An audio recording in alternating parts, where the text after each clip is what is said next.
Now then, the good news is we're at the point when we have our first guest speaker.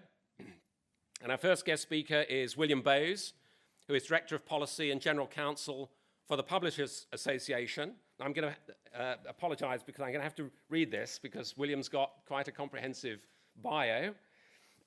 But William is Director of Policy and General Counsel at the Publishers Association, which, as you'll probably all know, is a trade association representing book, journal, audio, and electronic publishers in the UK. In this role, William is responsible for the policy, legal, research, and public affairs output and leads all interactions with government and other regulators, both in the UK and in other countries. William is a qualified lawyer with particular specialism in copyright. And after qualifying, worked in private practice and subsequently worked as an in-house counsel for publishers covering the full range of consumer, professional, and scholarly publishing, including most recently serving as general counsel for the world's oldest publisher, Cambridge University Press. He is a regular writer and speaker on issues relating to copyright and the role of publishing society and in the role he holds at the Publishing Society. He's given recent talks in Oxford, Cambridge, Brussels, London, Frankfurt, and New Delhi, and today at the British Library. So, ladies and gentlemen, please welcome William Bowes.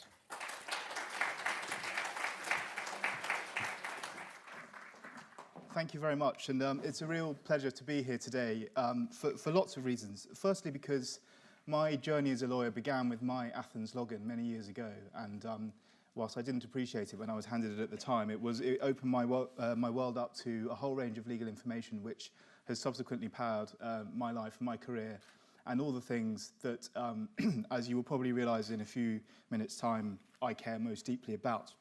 I'm also delighted to be here at the British Library, who are one of our members, and I think their involvement and work that they do with the Publishers Association is symptomatic of the work that publishers do across the research and education community more generally. Were I still General Counsel at Cambridge University Press, I would probably be spending a lot of time this week explaining to people the relationship or not between Cambridge University and Cambridge Analytica. So I'm relieved not to be there this particular week. But that is an incredibly interesting backdrop to a topic today that I couldn't possibly have imagined when Jane and I discussed what it was that I could talk to you about. Because this issue is incredibly topical indeed. And whilst I want to be clear about two things before I start and go into this session. Firstly, I'm going to refer a lot to books. But when I talk about books, I'm of course referring to not just a physical object, but I'm referring to digital books and I'm referring to journals. But I think the word book is very emotive for us and means an awful lot beyond just that physical object. And I hope you'll understand when I use it in that context in this talk what I mean.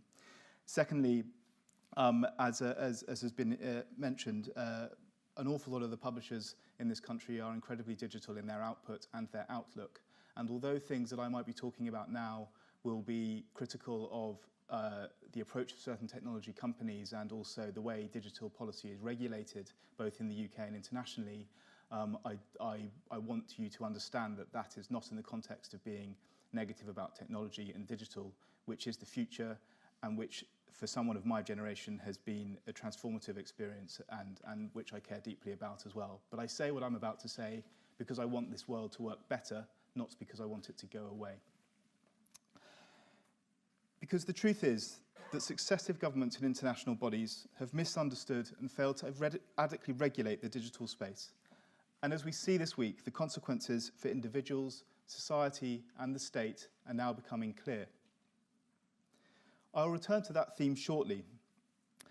But firstly, I want to explain a little bit more about publishing.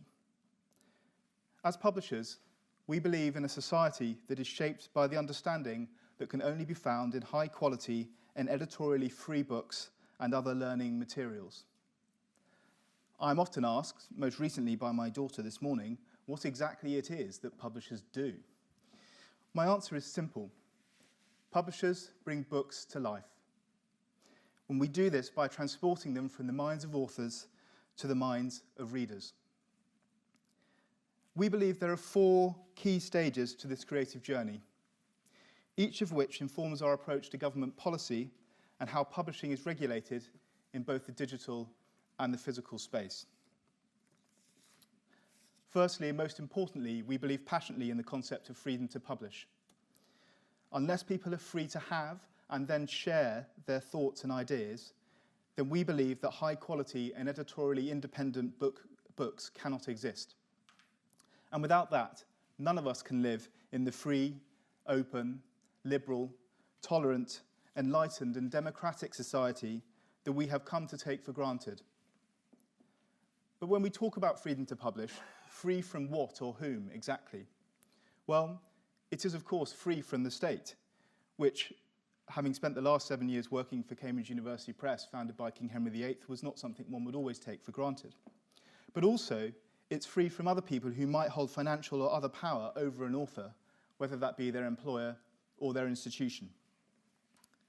And from a legal or a policy perspective, that freedom is guaranteed by 2 international treaties.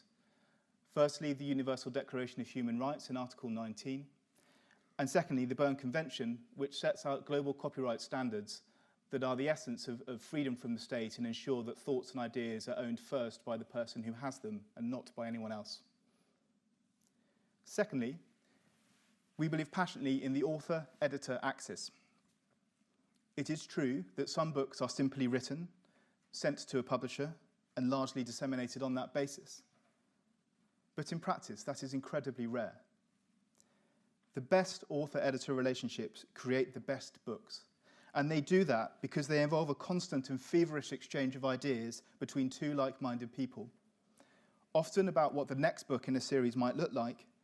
But even where a book has already been written, they work intensely together to shape, refine, and improve the original author text.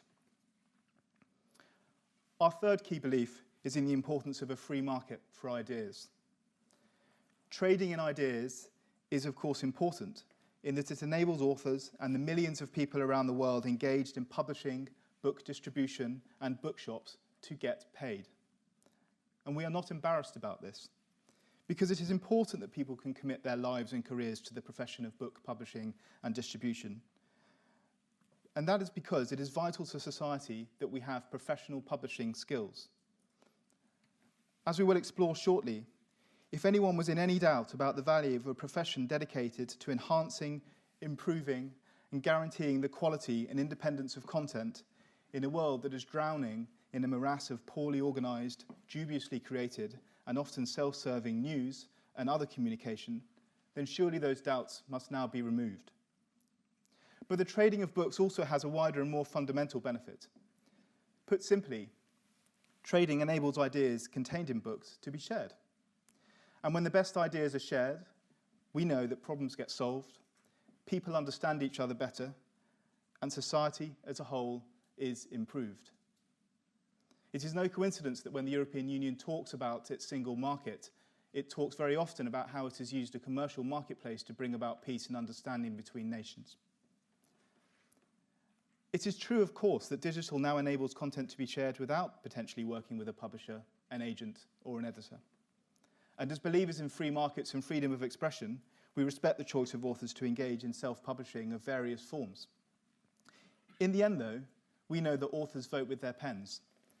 And we are pleased that predominantly what we as publishers offer presents for them what they see to be the best way to achieve the 2 things they care most about, which is namely to produce the best book possible, but also most effectively reach the audience that's most important to them, whether that be consumers in a trade publishing context or, as we know, academics and researchers in this world. Our 4th fundamental belief is that books are made to be read. They should live in the hearts and minds of readers, not on a shelf. A book on a bookcase is as frustrated and redundant as an aircraft in a hangar. And that is why I'm so delighted to be here today to celebrate the granting of access to content and all that people in this room do to ensure that people can do so in as effective a way as possible. So people like me who believe these things should have much to celebrate right now. We're living through a time where more people than ever before are engaged in publishing. The world's 5 largest companies are all publishers, something that would have been staggering just 10 years ago when this list was dominated by oil companies, General Electric, and the big investment banks. But of course, we know the truth is very different. These 5 companies may well be involved in publishing in the literal sense of the word, but they have little regard for the content that they are sharing, nor the people that created it. Instead, they have grown fat on the theft of ideas, creations, and information, and use these raw materials for which they pay very little as a way of selling advertising from which they benefit a lot. But how have we arrived at this place? Well, I would suggest that our regulators have failed us in 3 ways. The first and most fundamental regulatory mistake came at the turn of the century with the creation of safe harbours. As part of a well-meaning public policy desire to encourage innovation in establishing online network capability, regulators around the world were keen to protect networks from being sued from people who were concerned about content passing through their systems. But this was designed to protect people putting boxes in the wall in your office. It was not designed to allow the world's 5 largest companies to have a loophole for unethical behaviour. Secondly, regulators forgot the golden rule of content regulation, which is balance. Balance in 2 ways. Firstly, it is in the interest of society to balance the production and supply of materials so that society has a good supply of high-quality materials, and secondly, balance to enable people to access and use those materials themselves. If you get that balance wrong, you risk damaging supply or you risk damaging access. But secondly, policymakers had learned how to balance the social goods and harms of content. Content is a wonderful thing. It inspires and encourages learning. It makes lives more enjoyable. It changes lives. It saves lives. It also contributes fundamentally to the democratic and free society with which we all want to take part. But content can also be dangerous. Libelous content is unfair to individuals. Content can also create issues of state security, such as the one that we have commemorated this morning so specially. And so content regulators have had to try and get a regulatory balance right, encouraging the supply and availability and access to information, but also making sure that society does not have too much of information that is inaccurate or harmful either to individuals or the state. Digital has hugely disrupted this balance, and our legal community has yet to find an adequate response to the problems that this has created. The third area in which regulators have failed us is perhaps something with which each and every one of us has been complicit as well. As digital has developed, we've been blinded by concepts of newness and freeness. The removal of financial costs to content, the saving of time, and the elimination of practical inconveniences to our everyday lives was so intoxicating that none of us have spent enough time considering the price that we are all paying, both individually and collectively, for these newfound freedoms. Nowhere is this now more obvious than in the political space, where many saw digital as a way of breaking down the traditional media's control and influence over the democratic process.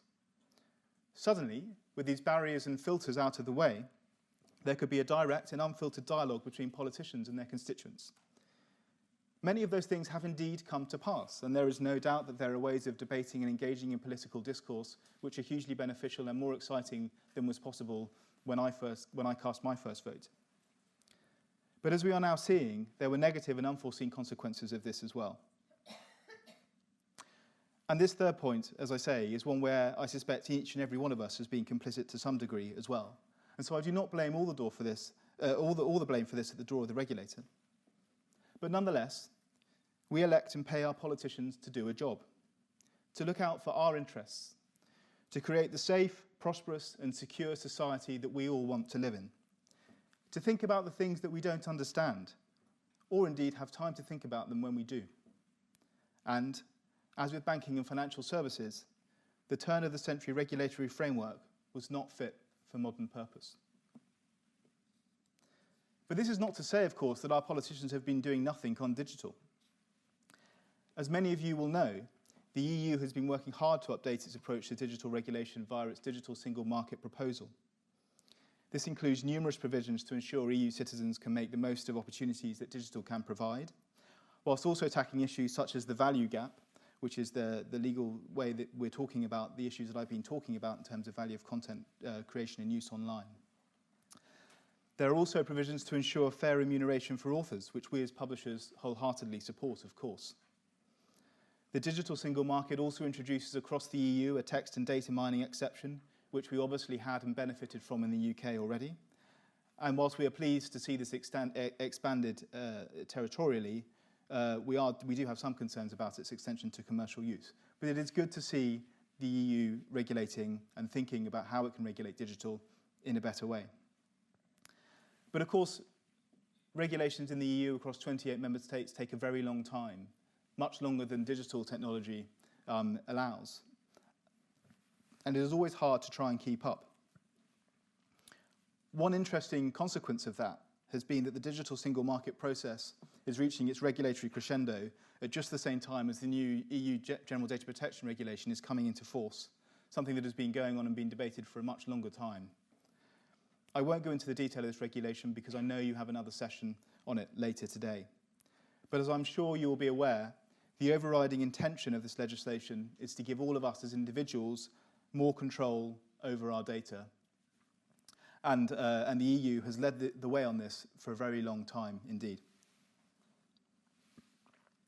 I'm sure we're all probably experiencing in our working lives a great deal of pain as we try and get our systems and processes up to scratch in time for May.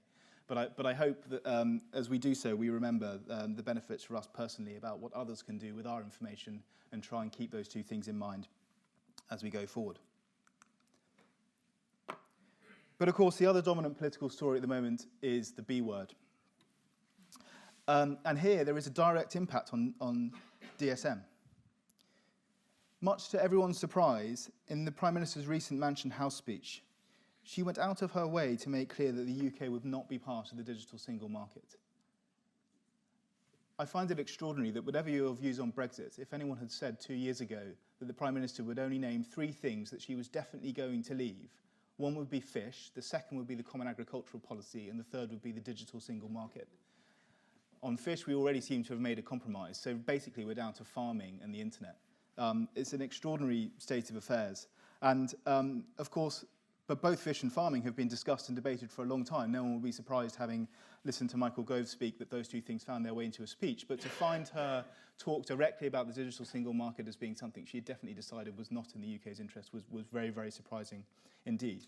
And despite subsequent attempts by the UK's Intellectual Property Office to say she was merely making a technical point, as you see from the speech on the slide here, she talks specifically about having domestic flexibility so that to ensure the regulatory environment can respond nimbly and ambitiously to new developments.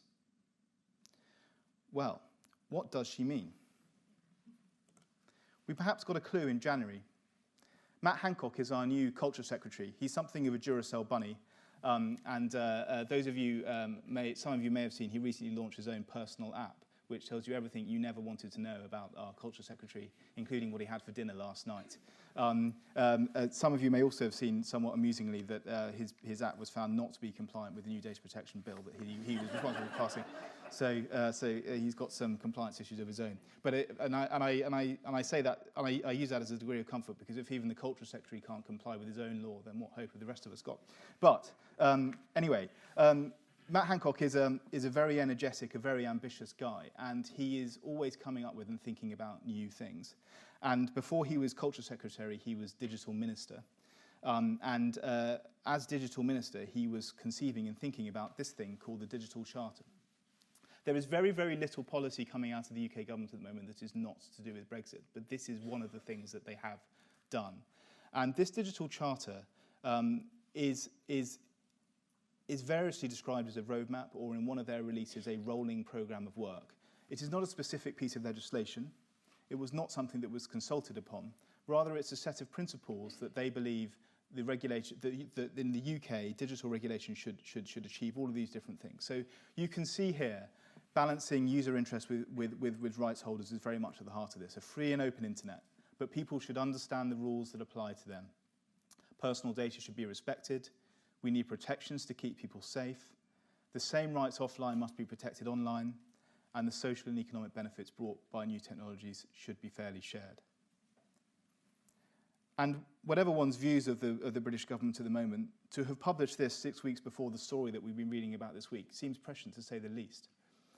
These are certainly real issues that are coming up the political agenda at the moment, and it'll be interesting to see, perhaps, Theresa May's desire to not be in the digital single market is directly related to her and Matt Hancock's desire to make progress with the digital charter.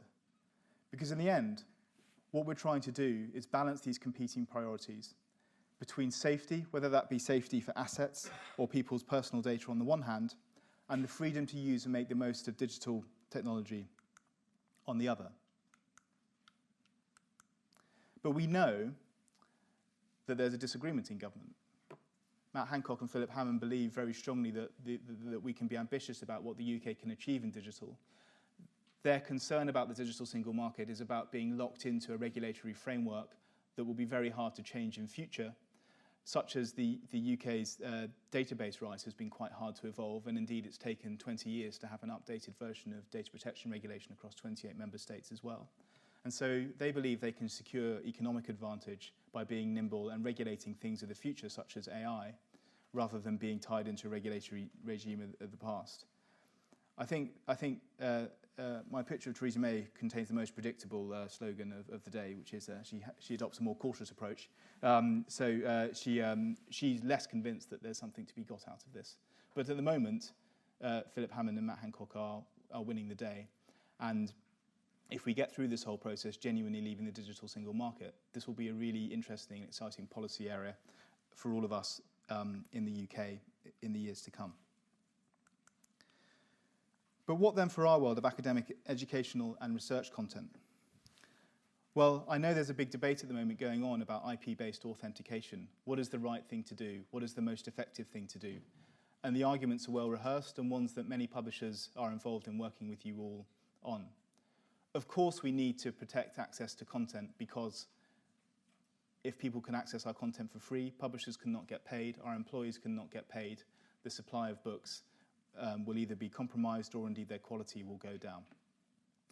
So that is why we need access controls. But of course, at the same time, because one of our fundamental beliefs is that books must be read, we're keen to find ways to make that as easy as possible. And trying to find the right balance between these two things is something that we constantly are battling with. But as we work in our own world, what is the broader world going to look like? Well, policy, political and academic debate is often conducted against a backdrop of ideology or specific interests. It can seem theoretical and hypothetical for a long period of time, with each side trying to prove that their perspective will create a perfect future and the alternative will lead to inevitable ruin. These debates can go on forever. The positions can become intractable, and indeed very often they're not provable. And as the political pendulum swings, progress is made to pursue one objective and then another. But every now and again, facts and events intervene that make issues seem very real and very much more urgent. Fake news has been one such issue. Last year's terrorist attacks were a second. And perhaps the events of recent weeks, well, not the events of recent weeks, but the uncovering of the events around Facebook and use of personal data will be a third. And there comes a point where political action is required and political debate must stop.